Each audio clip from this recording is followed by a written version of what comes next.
What if I told you that the man who rules one of the poorest countries on earth might actually be the richest leader in the world?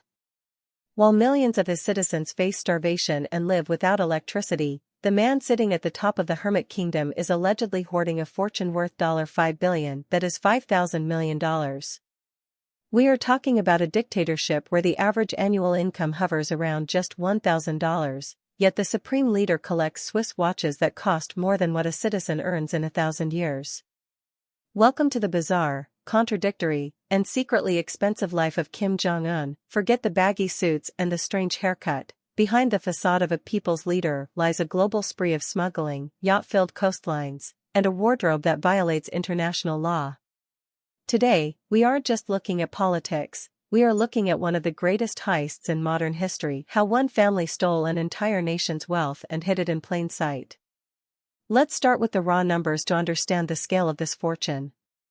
While the world debates whether Elon Musk or Bernard Arnault is the richest civilian, the throne of the richest world leader is firmly occupied by Kim Jong Un. According to estimates compiled by global financial outlets like Yahoo Finance and reported by major news agencies in 2026, Kim's net worth is estimated at a staggering $5 billion. To put that into perspective, that sum of money, roughly 42,500 crore rupees, allegedly surpasses the combined wealth of over 156 other heads of state. This isn't just wealth, this is a monopoly. Kim doesn't just own a house or a car, he effectively owns the country. But how does he spend it? Well, the first telltale sign is his ride. You won't see Kim Jong Un hailing a taxi or riding a bicycle. The dictator has a notorious obsession with European luxury automobiles, specifically Mercedes-Benz. Despite United Nations sanctions that have banned the import of luxury goods to North Korea since 2006, Kim has been photographed repeatedly stepping out of the latest models of the Mercedes Maybach. We aren't talking about standard sedans, we are talking about the Mercedes Maybach S600 Pullman Guard. This isn't just a car, it is a heavily armored fortress on wheels. It costs an estimated $1 million, specifically designed to withstand grenade attacks and chemical weapons, ensuring the leader is safe while the rest of the country remains vulnerable to famine. And where does he get them? Sometimes, they are smuggled through intricate shipping routes via China and Russia, and sometimes, they are flashy gifts from other autocrats. In a brazen violation of sanctions, Russian President Vladimir Putin personally gifted Kim a luxurious Russian-made Urus Senate limousine, a $300,000 vehicle that the supreme leader was seen inspecting with the glee of a child on Christmas morning. But the asphalt is far too pedestrian for a man of his status. Kim also rules the waves. Satellite imagery analyzed by experts and published in outlets like The Sun and Bodisat News reveals the dictator's secret coastal empire. On the country's east coast, near the port city of Wonsan, lies a sprawling secret compound. Google Maps images of this Hermit Kingdom enclave show a massive villa complex built on the Hodo Peninsula. Docked nearby is Kim's private yacht, reportedly worth around $7 million. This isn't a fishing boat, this is a floating palace. While North Koreans struggle to heat their homes during brutal winters, their leader has a fleet of 4 private yachts, including a Princess 95My, which costs between $4 million and $6 million. He has the coastlines, the beaches, and the resorts all for himself. And then there is the watch collection. You cannot understand the decadence of this regime until you look at Kim Jong Un's wrist. Thanks to high-definition analysis by outlets like NK News and horology experts, we have identified that Kim rotates through a collection of Swiss timepieces that are strictly banned in his country. The average North Korean earns about $720 a year. Kim Jong Un wears a watch that costs them a lifetime of labor. The most common piece in his collection is the IWC Portofino Automatic, a classic gold dress watch valued at roughly $12,000 to $14,000. It is a subtle flex.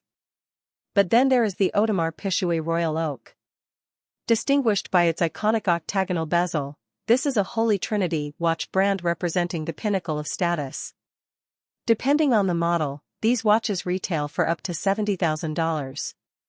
To put it in terms you can feel, while you are checking your phone for the time, Kim Jong Un is carrying the GDP of a small village on his wrist. Now, here's where the story twists from simple greed into absolute insanity. You might think, okay, he has nice cars and watches, so what? Every president does. The twist is that Kim Jong Un is actively spending billions on luxury items while his country is dying. This isn't hyperbole, it is data. In 2017 alone, despite the heavy sanctions, North Korea imported $640 million worth of luxury goods from just China. Think about that number for a second. A nation that begs for food aid from the UN is dropping nearly $750 million on TVs, liquor, and fur coats. South Korean lawmaker Yoon Sang-hyun revealed that since Kim took power in 2011, North Korea has funneled over $4 billion into luxury shopping. That money was mostly spent on high-end electronics, $340 million, luxury cars, $204 million, and expensive liquor, $35 million. But the most surreal evidence of this double life came in early 2026. State media released photos and videos of Kim attending a grand opening ceremony for a massive spa and resort complex. On the surface, it looks like a benevolent dictator providing leisure for the masses. But look closer. The photos, analyzed by Chosen and the Times of India, show Kim walking through the facility in a heavy black overcoat while guests bathed in the hot springs. That's fine, right? Wrong. Check the jacket of his foreign minister, Cho Sun-hui. It wasn't a local parka. It was a Moose Knuckles padded jacket. Moose Knuckles is a Canadian luxury brand, with jackets retailing for several million Korean won, thousands of dollars. They are wearing banned Canadian designer gear to a * tree. Planting * event meant to promote patriotism. The cognitive dissonance is staggering. They stand there, wrapped in the finest foreign contraband, telling the freezing populace to be self-reliant. So, how does he get away with it? How does a man in the most sanctioned country on earth get fresh French champagne and Swiss watches? The reveal is the engine of the regime, Office 39. Behind the public face of the Workers' Party hides a shadowy, clandestine organization known as Office 39, or Bureau 39. This is not a government department in the way we think of the IRS or the DMV. Office 39 is the Kim family's personal piggy bank. Their mandate is simple: acquire foreign currency at any cost. And we mean any cost. According to the U.S. Congressional Research Service, the Kim dynasty rakes in up to $1 billion a year through illicit activities. How? They are the rock stars of the global black market. Office 39 is reportedly involved in drug trafficking, specifically methamphetamine, the smuggling of counterfeit goods, and even the arms trade, selling weapons to rogue states and terror groups while Kim sips cognac. But they've also gone digital. In the 21st century, Kim has become one of the world's most notorious cybercriminals. Office 39 employs a massive army of hackers.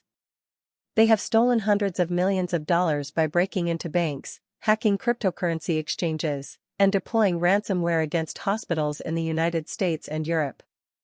Essentially, the luxury life of Kim Jong Un is being subsidized by your online security being breached. Antonio Ruggiero, a former deputy director at the U.S. Treasury Department, summed it up best: North Korea will sell anything if someone's willing to pay. They smuggle gold, they counterfeit cigarettes, and they exploit diplomatic immunity to ship contraband across the globe. They have 17 palaces, private train stations built specifically for his family, 12 of them, in fact, and a private train that carries everything from lobster to cases of Cristal champagne.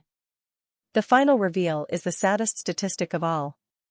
In 2026, while Kim lounges in his $7 million yacht and inspects spa resorts, the UN estimates that millions of North Koreans are facing critical food shortages. The contrast is absolute.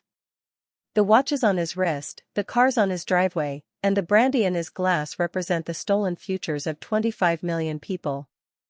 Kim Jong Un is not just a politician who is rich, he is a criminal mastermind who has built a global empire of smuggling and theft to finance a lifestyle of absurd decadence, all while keeping his people in the dark. Thanks for watching. If you enjoyed this deep dive into the luxury of dictators, smash that like button and subscribe. We'll see you in the next one.